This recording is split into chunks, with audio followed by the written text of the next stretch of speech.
Hello বন্ধুরা, দেখেন সাফা ঈদ করতে পারলো না। এই দিন থেকেই সাফার জ্বর শুরু হয়েছে। এই যে জ্বরে সে কাতর হয়ে গেছে। এখন জ্বরের ওষুধ খাওয়াচ্ছি, দেখি কি হয়। এদিকে সাইফান রেডি হয়েছে ঈদের দিন সকালে। এখন হচ্ছে বাবার সাথে নামাজ পড়তে যাবে। সে বাবার সাথে বাইতুল মোকাররমে যাবে নামাজ পড়তে। মাশাআল্লাহ, আমার বাবাটা এই যে নামাজ পড়তেছে মসজিদে নামাজ পড়ে সে ঘোরাঘুরি করতেছে। হ্যাঁ, এই তো। এদিকে হচ্ছে সাফার সে জ্বর ভালোই হচ্ছে না। আমরা হসপিটাল গেলাম, হসপিটাল থেকে নিয়ে আসছি। এখন হচ্ছে গ্যাস দিতেছি।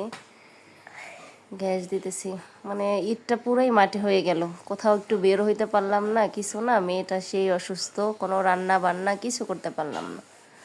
ঈদই হলো না আমাদের। থাক, মেয়ে